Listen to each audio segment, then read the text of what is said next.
All right. Let's see here. So, yeah, buddy, I'm ready to get them started. My notes out. Ready to get my theme music ready. Got something gonna be going right now. All right. Let me tell them.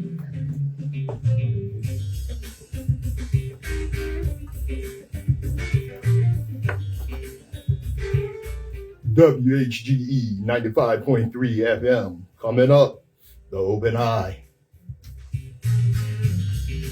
All right.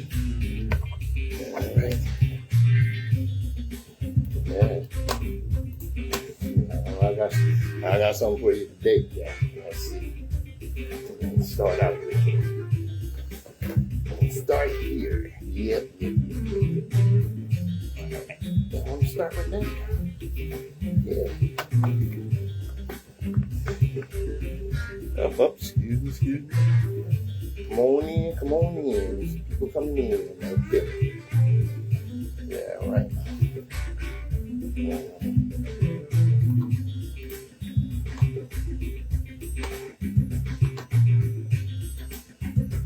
But kind of more sweating. All right.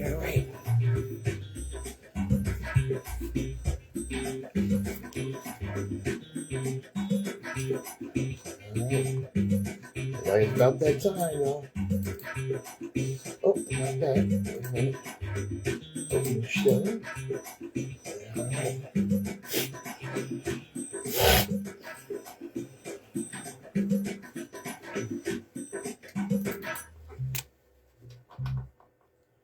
All right, and we're ready to get them started.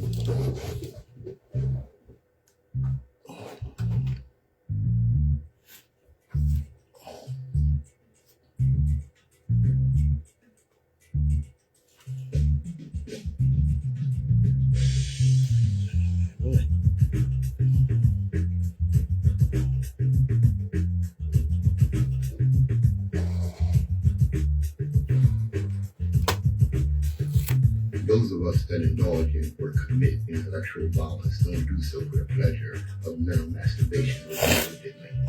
We do so because the chains of oppression on our people's minds are deep and difficult to remove.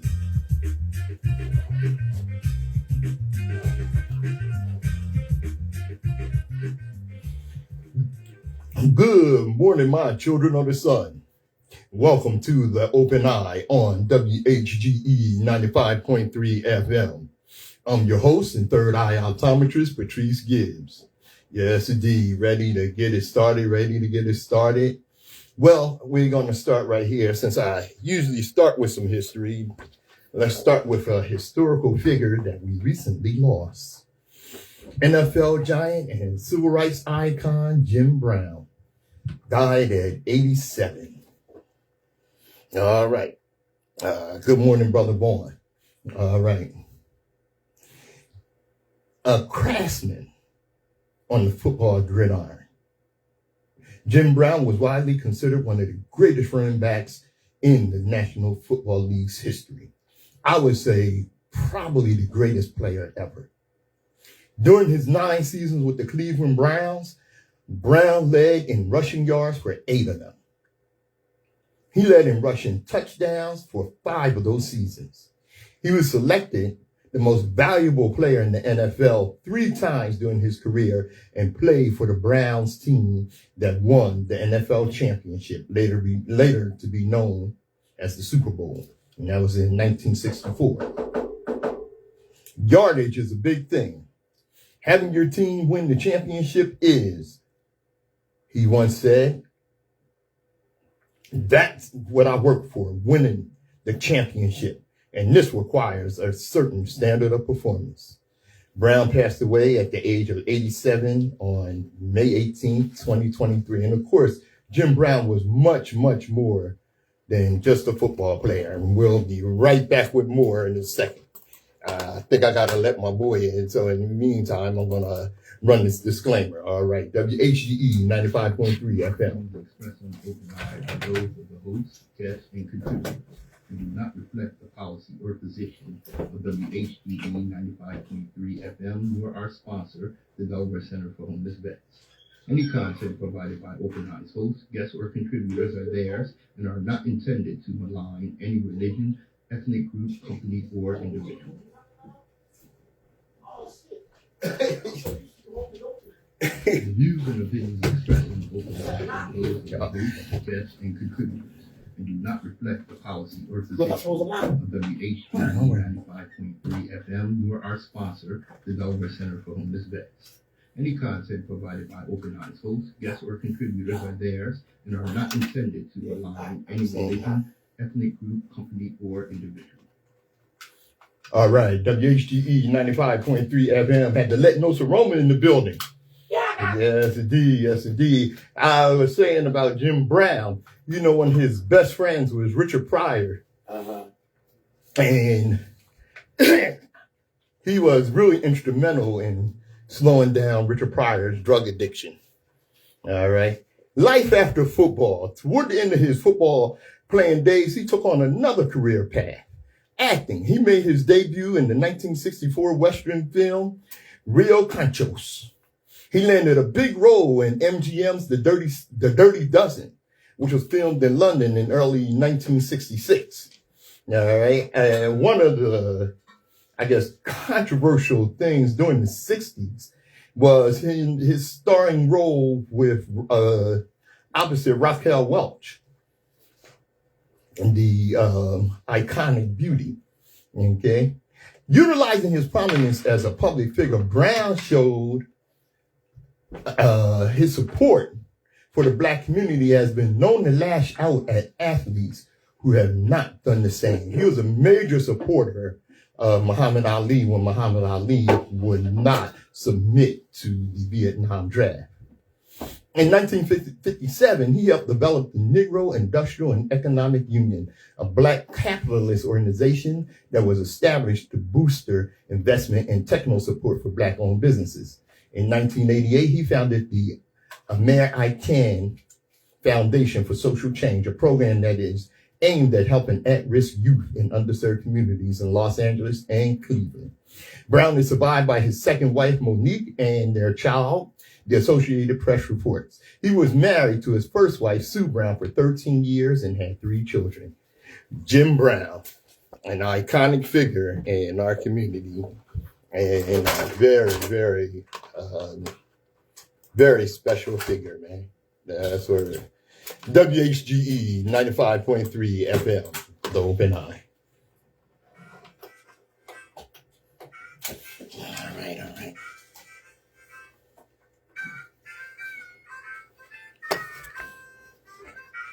All right. All right. We are hanging in there for Nsoromma, getting all set up.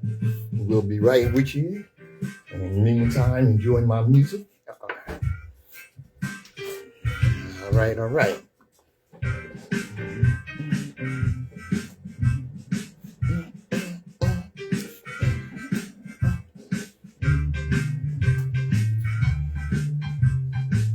Did you see that? Yeah, that's up. You told me to tell us to say that. What is that? Let me see it again. Unscrambled minds presents the celebration of life. Oh, okay. Shoot, I had that. Okay. Let me do that right now. Is that today? Yeah. Okay. WHGE 95.3 FM. The day, Saturday, May 20th at 12 p.m. to 6 p.m. at William Hicks Anderson Community Center, 501 North Madison Street. They will have a Malcolm X celebration, okay?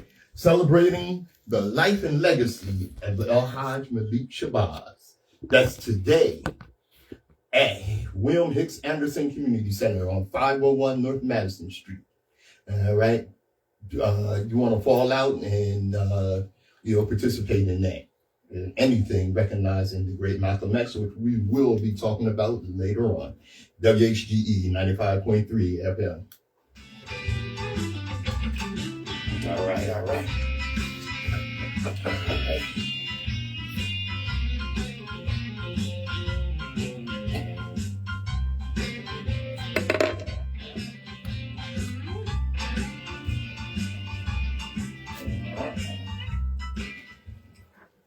The Open Eye. Joined on the air, my partner in consciousness. Let me get his mic on. Nsoromma. What's happening, brother? Yaga. All right. Chop. All right. Yeah, we're gonna keep it moving because we got a lot to do today. Right. Okay. Whenever any white man in the world picks up a gun and says, "Give me liberty" or "Give me death," the entire white world applauds. When a black man says exactly the same thing, word for word, he's judged as a criminal by whites and treated as one. And everything possible is done to make an example of him to ensure there wouldn't be any more like him. That's a quote from James Baldwin. You know, Baldwin also said, to be a Negro in this country is to be relatively conscious is to be in a rage almost all the time. You know, and what do you mean by that? You know anything about our history, all right, and who we are and what we've been through in this country, okay, that should keep you in a place of perpetual anger. You know, let me tell you how screwed up this country is, okay, and what their mindset is, what they're willing to do to people, okay? And this is the white supremacy mindset. Counseling unemployment benefits, you know, they got the budget coming up, okay? Counseling unemployment benefits to force people to return to work doesn't create jobs. You know what it does? It exploits poverty. That's what it does.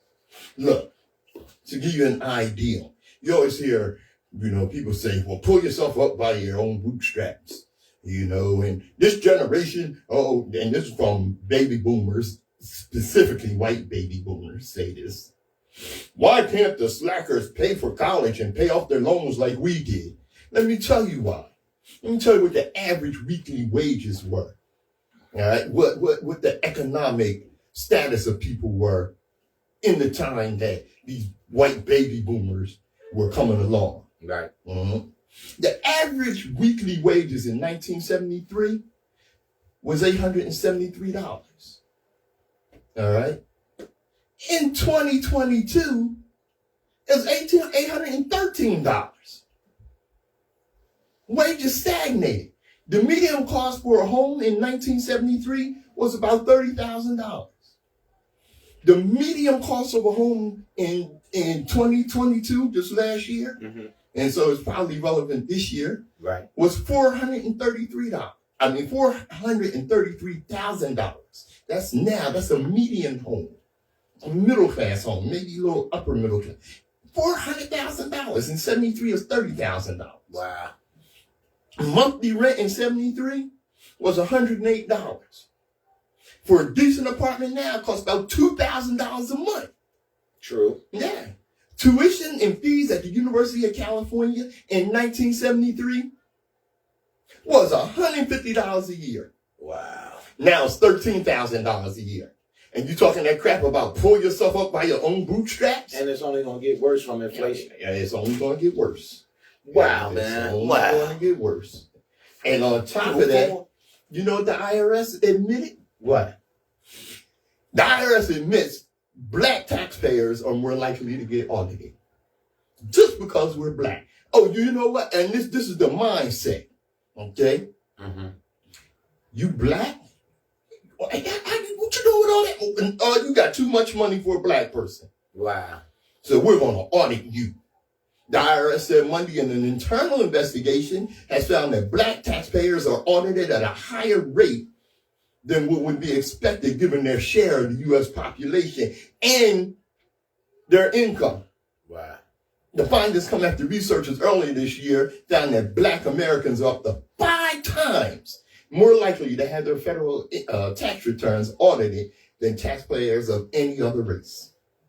The tax agency's acknowledgement comes after lawmakers and policy experts call on the IRS to review its auditing processes following the findings about black taxpayers. Right. Mm-hmm.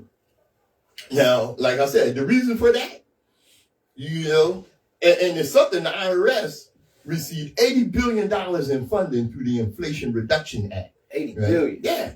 And they plan to use that money to understand any potential systemic bias and compliance strategies and treatments. Well, they just put like 87,000 agents, and they armed them. Mm-hmm. And they come they'll kill you for the dollar you owe them. Yeah. Ain't that crazy? Ain't that crazy? No, I mean, it's bad enough they run up in your house and take all your goddamn stuff. Yo, that's crazy. Now, you know, if you want to act up about it, they gonna shoot you. Right.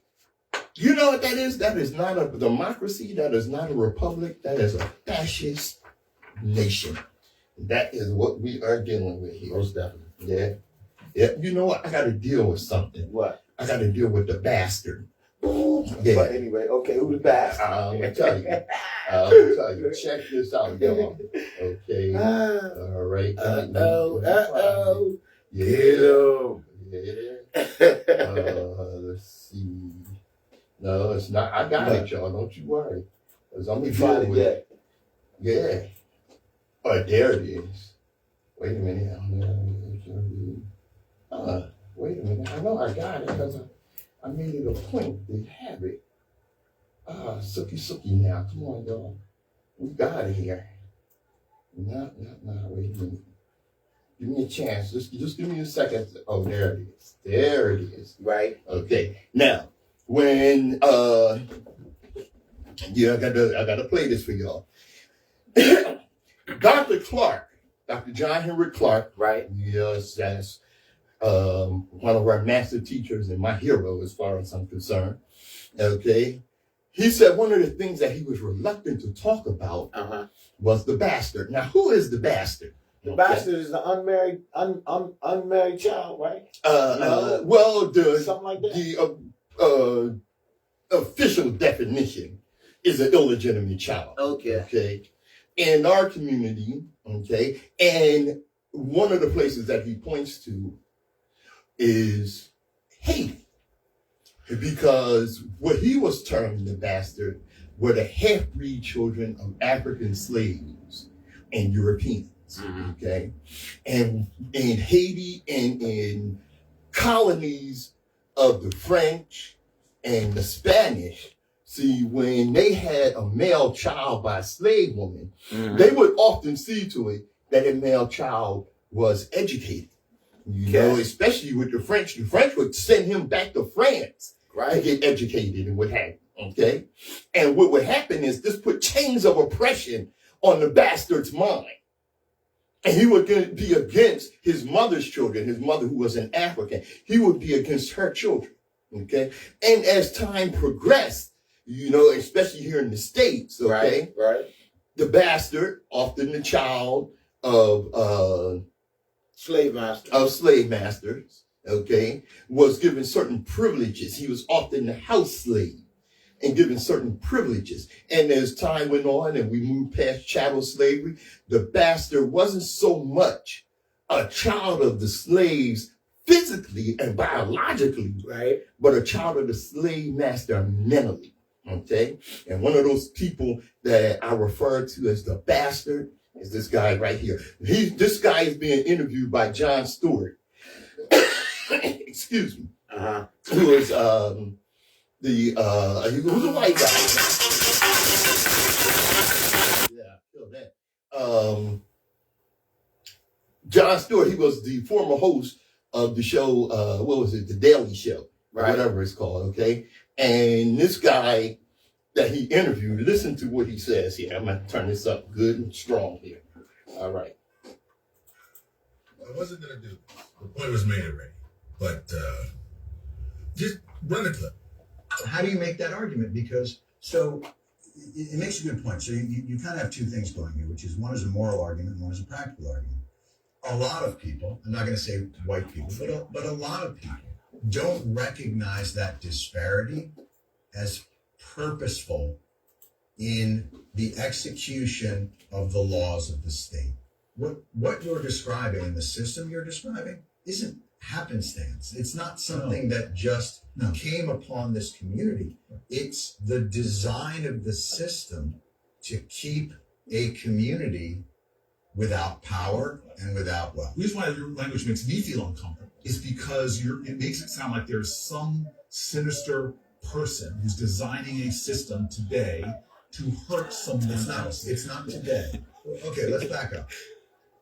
Do you think the legal system had in mind penalizing black people that had been gaining rights and power? I could show you legislative debates. Yes. After the Civil War, Yes. where they said, let's create felony disenfranchisement. And Kind of my point. yes, I understand that there was a nefarious design.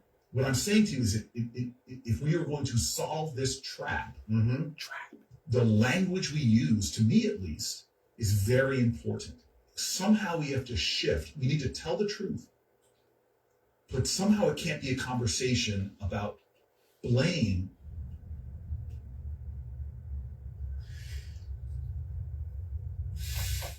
It can't be a conversation about blame. That bastard was Cory Booker, black senator from New Jersey. What he's saying in there is, when we talk about systemic racism, it can't be a conversation about blame. The way he says that, he almost makes white supremacy as if it's some conspiracy theory that we can't really say who's to blame for that. God damn it, white people, the hell's wrong with this dude? This is the problem with the bastard. He is unwilling to speak truth to power. He is unwilling to tell the truth about our history. Look, when we get our textbooks from Texas that are edited and published by white supremacists from the South, specifically the Daughters of the Confederacy, or what is it, the other group called, these white Karens, what are Daughters of Patriotism, or whatever that crap is, okay? Right. You wonder why in the North, the Democrats are not saying a thing about the misleading history that these people are publishing. Well, that's why, because we are putting up with this bastard like Cory Booker, who's just a sorry son of a bitch. WHGE 95.3 FM. Boy, oh boy. That just does something to me, brother. It ruffles your feathers, brother. Oh, man, it ruffled my feathers. Jeez Louise, where they get this food from? Oh, man. God. WHGE 95.3 FM. Yeah.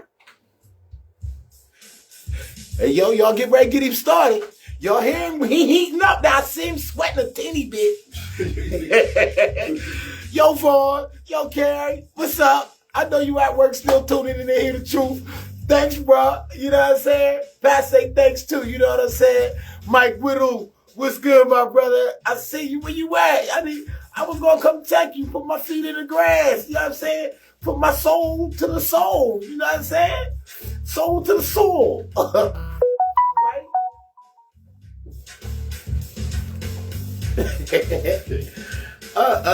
Yeah. Yo, it's gonna be a nice one today, I can see. WHGE 95.3 FM. You know what? This is what the problem is, all right? If you notice, there's more pressure on black people to stop talking about race, and Cory Booker falls into that category, than there is for racists to stop being racist. See, the system doesn't want racism to end. It just wants you to stop talking about it. That's why Cory Booker is on there talking crap about, oh, well, we have to be careful of the terminology we use. Man, smack you upside your head. Sorry. See, you know what? Now, here's the thing. What? All right? You heard me talk about Thomas Jefferson. Right. All right? Thomas Jefferson was a monster. Oh, yeah, he was one of the worstest of them, right? Yeah, he was one of the worst. And he had the nerve to write,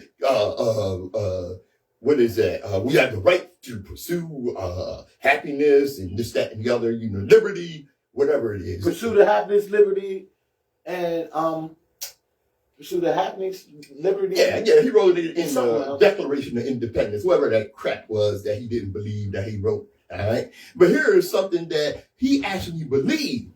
Okay. Okay? And this is why our education system is so screwed up, because they didn't listen to this. They consider this actually dangerous. Okay. And that's the necessity of an informed electorate. Okay. Okay? The most effective means of preventing the perversion of power into tyranny, Right. are to illuminate, as far as practical, the minds of the people at large, and more especially to give them knowledge of those facts which history exhibits, that possess thereby of the experience of other ages and countries. Right.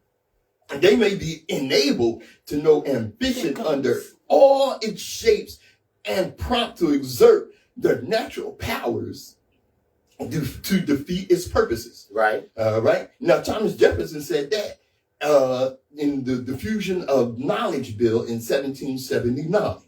Okay? The diffusion of knowledge, this is what they're working on.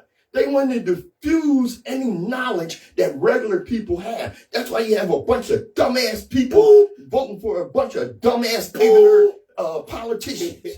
But you know, they want gullible people, Right. so they can turn them into robots and work them sun up to sundown. You know, I mean, just put food in them, treat them like batteries. Right. And it's crazy, man. Yeah, It's crazy. It's absolutely crazy. Like And they you go said. after us the most as black people. You know, I mean, everybody's involved, but they target specifically. And you know, that's what Jon Stewart said in his interview with Cory Booker. Right. All right. Isn't it clear that they target? And he admitted as much, that was in fact the case, that they target black people. What was the reason for the crack epidemic? That didn't happen just up and happen. It wasn't by happenstance. No, they put that in the community. They put that in the community in the 80s because they could see the rise. Just like of all the black rest of the people. diseases that they put in the community. Right. To, you know, it's crazy. Man. It's absolutely crazy. It's absolutely, and you know what? Disease, and we're going to talk about that in a minute. Disease was one of the weapons of the white supremacist and the colonizer whenever he went to the Americas, when he came to the Americas. Right. You know, what did they do? They gave the Native Americans blankets with yellow fever in them. Biological warfare. Nailed right on the head, Nsoromma. Almost Biological warfare. Yeah, and that's This what is they what do. they did. And they doing it right now. They just gave them the shot. Yeah. Oh, yeah. And like 20 years from now, or 15 years from now, you'll wonder why your organs is giving out. You know, I mean, it ain't for right now. It's a projected attack. Oh, yeah. See, this is the thing. Right?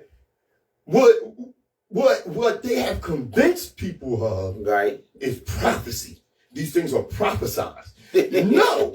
What we are being convinced is prophecy is nothing but long-term planning. And that's something that we as a people have to get into, long-term planning. Right. Okay? We have to get into preparing the next generation to prepare the next generation, Right. because that's what they do. Okay? Right. You think when you saw those people in those crowds with black men being lynched, okay, you think those people just died out before they taught their next generation to be racist bastards? They was teaching them then. They was kids out there. They was kids like out there. 5-year-old and 8-year-old, 12-year-old kids out there with these grown people setting people on fire and hanging them. That's and right. they laughing and taking pictures and all of that. And I'm like, why isn't the people that was in them pictures that was 7 years old, 8 years old, now that they're grown, locked up? Why That's they right. can't go get them people for them in them That's pictures? word. They got face recognition and all this technology. AI and everything. Exactly. Yeah. I mean, if it was us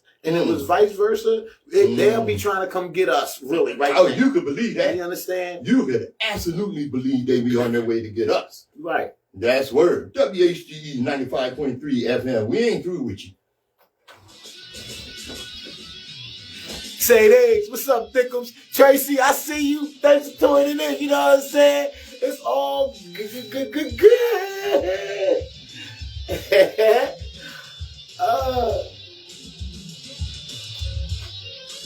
WHGE 95.3 FM. I'm Patrice Gibbs. Nsoromma in the building. All right.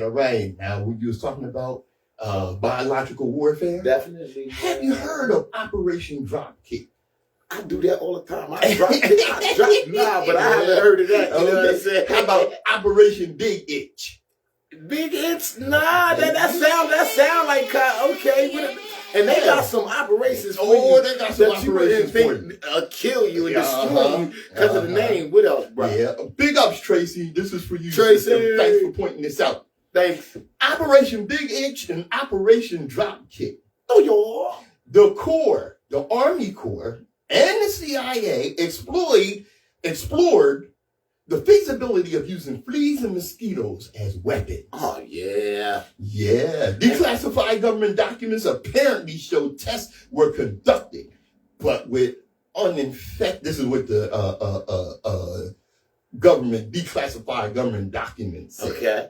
They were, tests were conducted with uninfected mosquitoes. Uninfected mosquitoes. Mm-hmm. In 1956, the Army Corps conducted Operation Dropkick when they released 600,000 uninfected mosquitoes from a plane at Avon Park bombing range, Florida. So why they release uninfected? To see if the mosquitoes would bite people, yeah.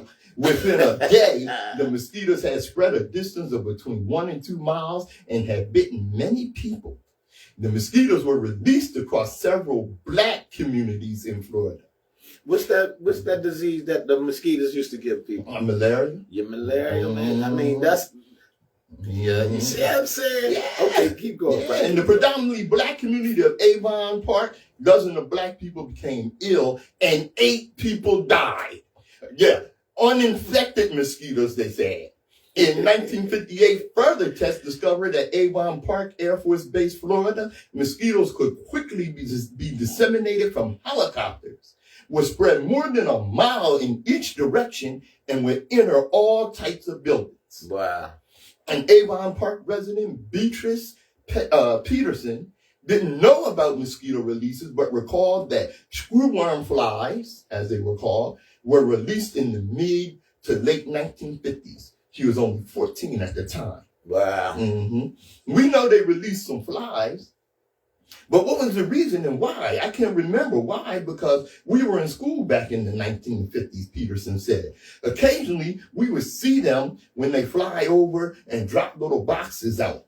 Evidently, the boxes were supposed to open up. Yeah, they were. And were designed to determine the feasibility of producing, storing, loading into munitions, and dispersing from aircraft the yellow fever mosquitoes, though these were not infected for the test, so they said. Mm-hmm. The second goal of the operation was to determine whether the mosquitoes would survive the dispersion and seek meals on the ground. When the mosquitoes were collected, and was determined that they were actively feeding on the blood of humans. Operation Big Itch was a September 1954 series of tests at Dugway Proving Ground in Utah. The tests were designed to determine coverage patterns and survivability of the tropical rat flea to use in biological warfare as a disease vector. The fleas were loaded into 2 types of munitions and dropped from the air.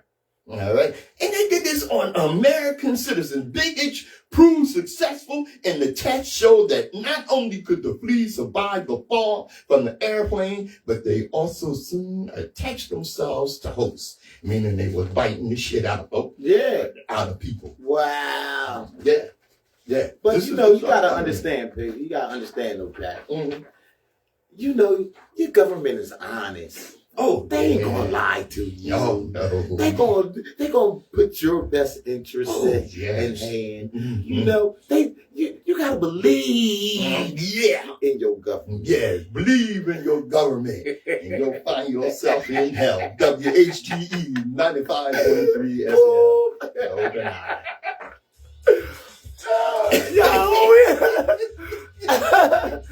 Chase, he getting started. He ain't warmed up yet.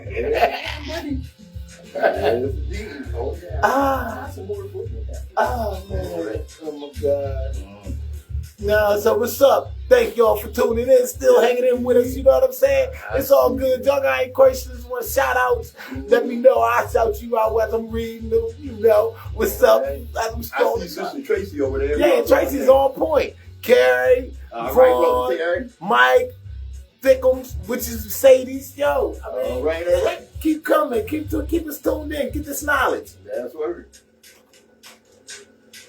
WHGE 95.3 FM. Mr. Gibbs. All right. You know what? I'm going to move over. No, not that. All right, I'm going to go ahead with this. Okay. All right. You ever seen the 10 Commandments? Yes, I did. Look, I know, it's, a fairy tale and, this, that, and the other. And I really like Yul Brynner. I really always did. You ever seen the brother walk? Ever seen Yul Brynner walk? No. I don't know where I think he's Yugoslavian or Russian or something, but he learned to walk in the hood or something. Oh, did he? Oh, yeah.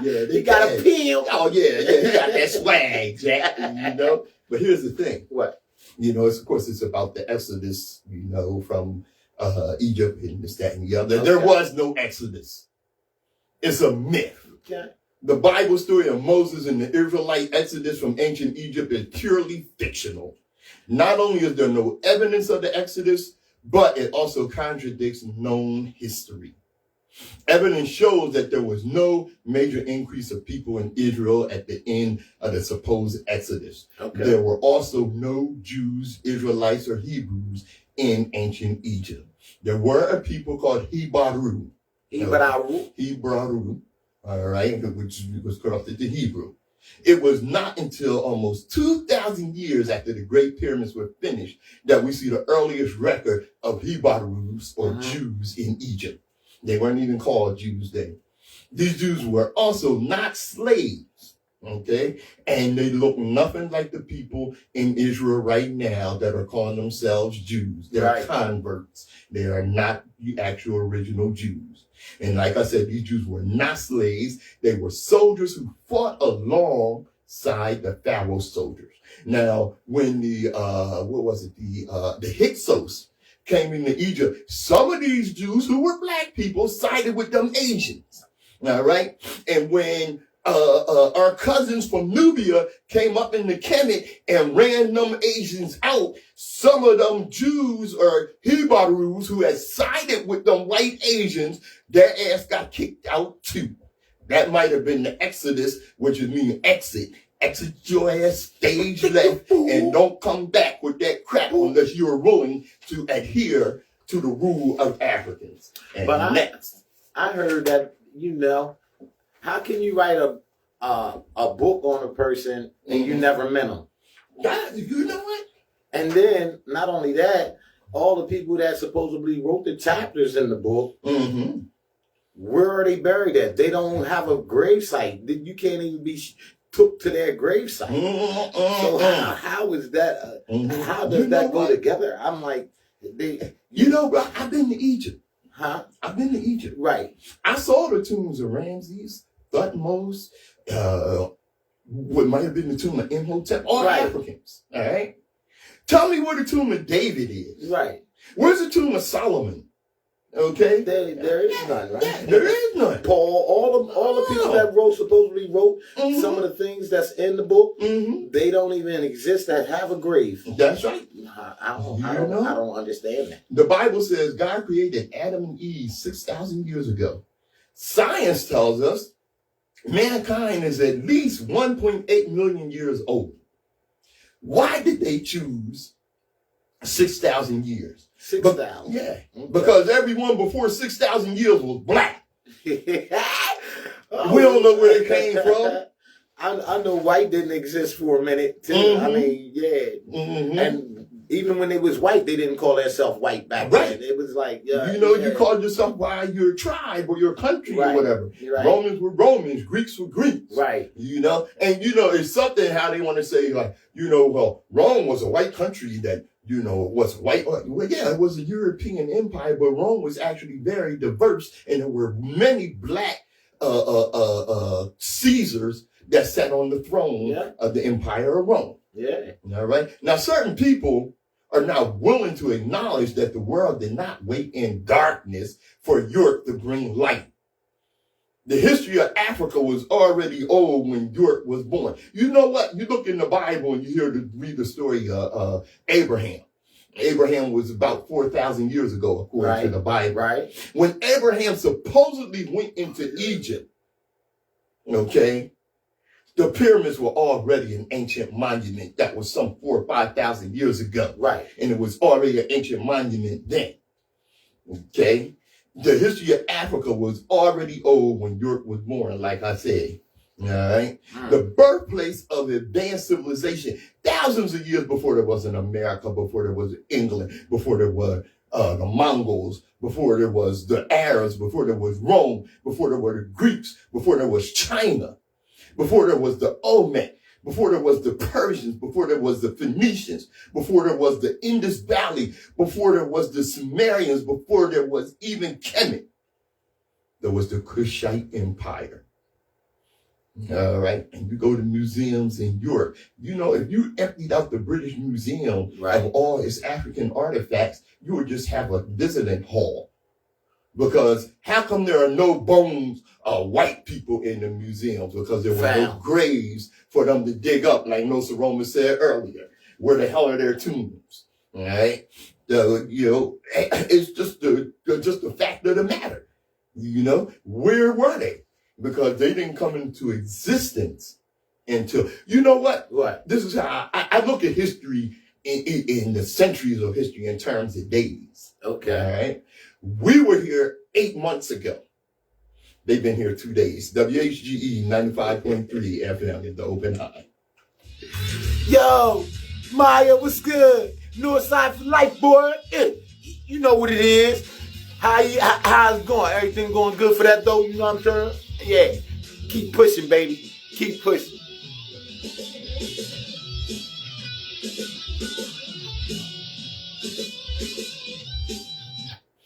Fun All Day by Patrice Gibbs right here on WHGE 95.3 FM. Streaming all platforms. Yes, indeed. Yes, indeed.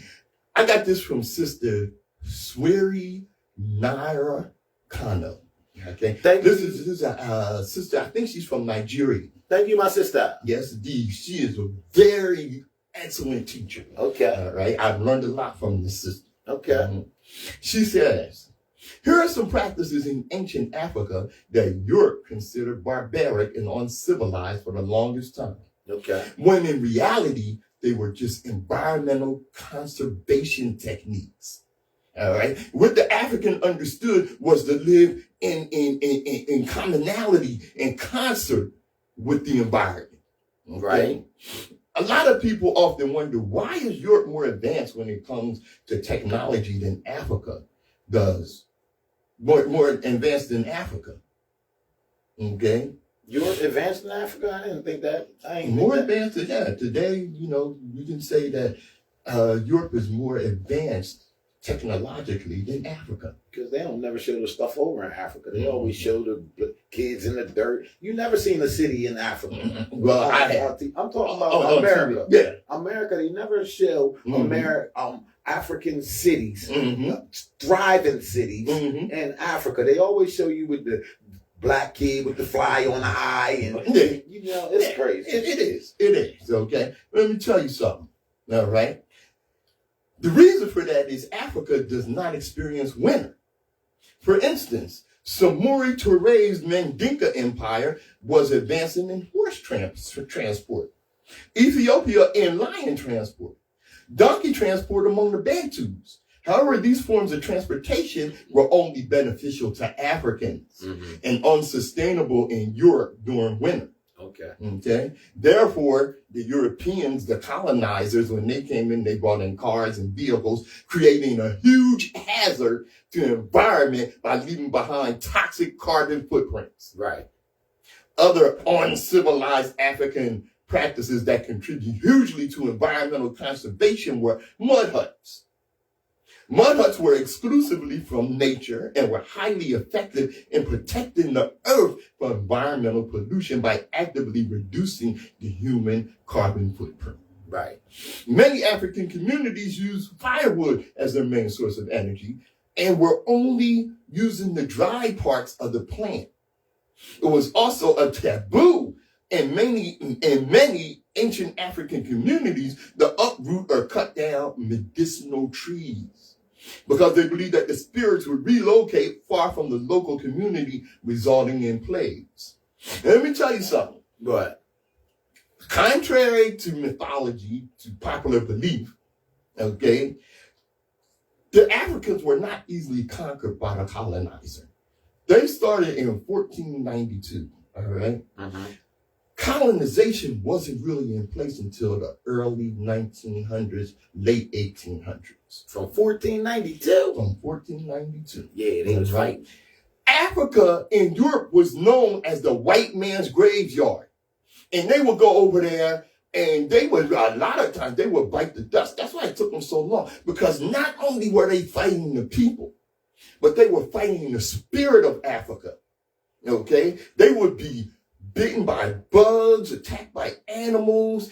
Disease would come on them. And disease would come on them so hard that a lot of times they just gave up and went on back. Right. But what happened was they were so determined and so freaking evil that for hundreds of years they just wouldn't give up. And Africans got sort of tired, you know? And even our ancestors was like, look, rest. We got you. All right. So when they wouldn't, you know, cut down medicinal trees and what have you, when these things did happen, it changed their community. You know, and when a lot of them were brainwashed and abandoned the African traditions and what have you, that was a big mistake. And this was part of the reason that they were conquered, by feeding into, one, the religion of the European and the Arab, okay, and feeding into what they considered their technological advancement, which was nothing of the sort. Right.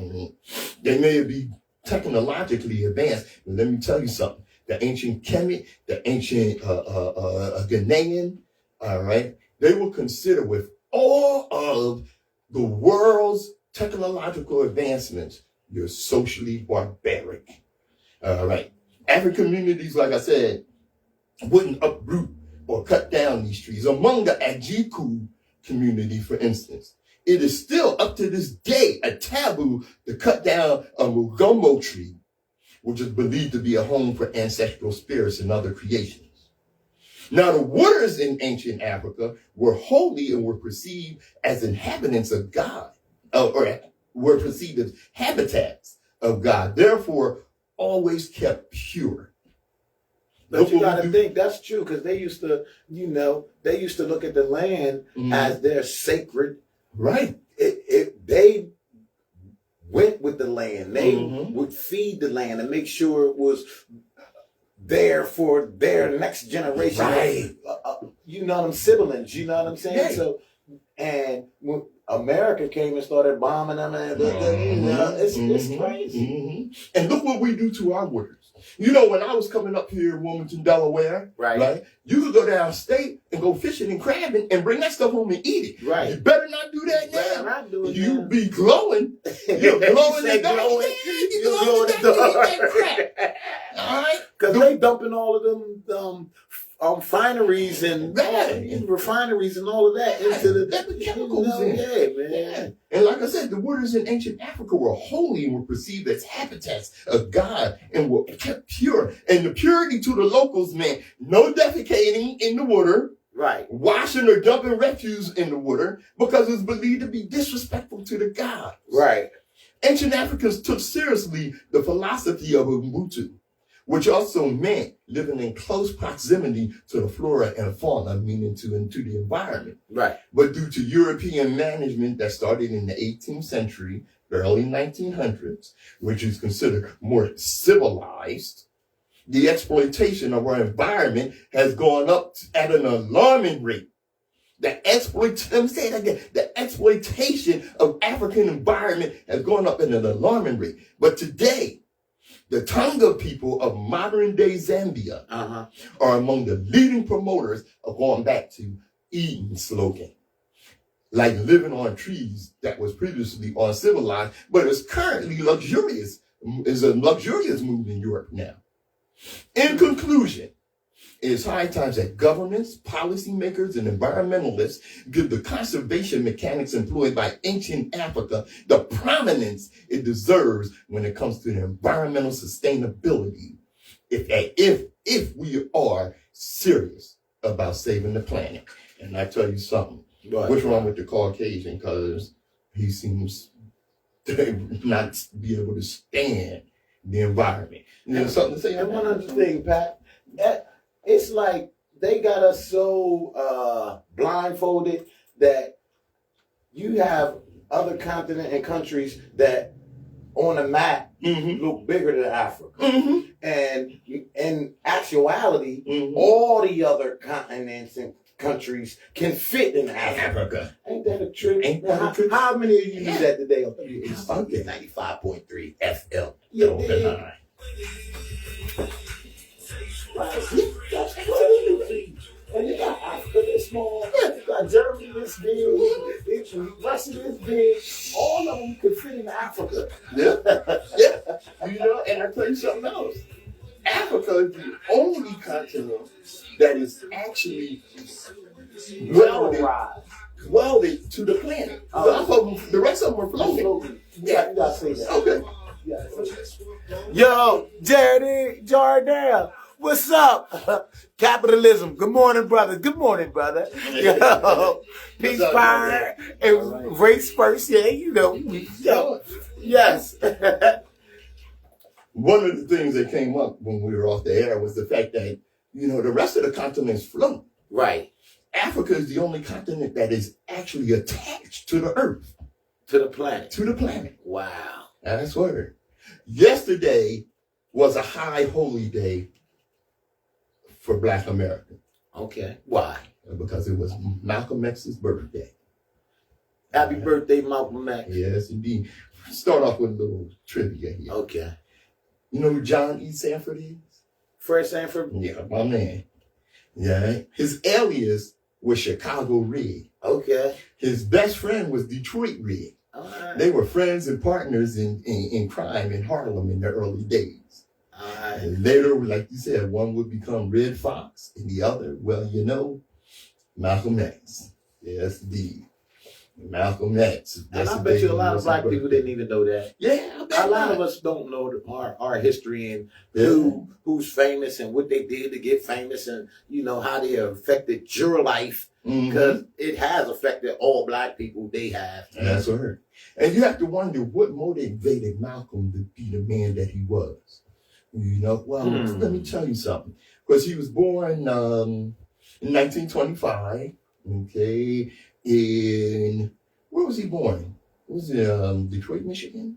Detroit, I think it was.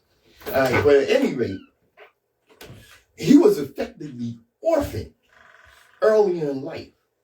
His father was murdered by the Ku Klux Klan when he was 6 years old, and his mother was placed in a mental hospital when he was 13, after which he lived in a series of foster homes. In 1946, at the age of 20, he went to prison for larceny and breaking and entering. While in prison, Malcolm Little became Malcolm X. He became a member of the Nation of Islam, and after his parole in 1952, quickly rose to become one of the organization's most influential leaders, if not the most influential leader in the Nation of Islam. As a matter of fact, I contend that a lot of us would know nothing about the Nation of Islam were it not for Malcolm. Okay, by 1964, of course, he came into conflict with the Nation of Islam, shall we say, and its leader, Elijah Muhammad. Now, when he went to Mecca, after he left the Nation of Islam, a lot of people thought or contended Malcolm changed. All right, as if Malcolm wasn't saying the same strong things. He didn't have the same strong feeling about Black nationalism as he did before he left and visited Mecca. That's not true. That's not true. Malcolm remained a strong advocate of Black nationalism even after his sojourn to Mecca, even after his pilgrimage to Mecca. Even though he's seen all them different other nationalities. Even though he saw all these different nationalities. That's word. Right. He just was surprised to see how well those other nationalities was, communicating. That's right. And it's something that, a lot of people look at Malcolm even now, and, they're like, well, he was a violent man, and, he was against Christianity, and he was this, and he was, you know what? I heard Dr. Clark say this, all right? Did you ever see Malcolm smile? Did he ever smile at you? Yeah, he was really a very pleasant person. But what he wasn't pleasant about was white supremacy and us getting our ass kicked by this white society. Right. Mm-hmm. And this is what Ozzie Davis said when he eulogized Malcolm. Did you ever talk to Brother Malcolm? Did you ever touch him or have him smile at you? Did you ever really listen to him? See, a lot of us heard Malcolm, but did we listen?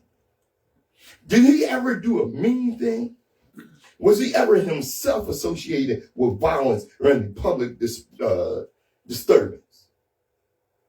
For if you did, then you would know him. And if you knew him, you would know why we must honor him. Because Malcolm was our manhood, our living black manhood. And we will know him then for what he was and is, a prince, our own black shining prince who didn't hesitate to die because he loved us. WHGE 95.3 FM. And as we always tell you, destiny determines who enters your life, but you decide who stays. Therefore, value those who value you and don't treat those as a priority. Who treat you as an option.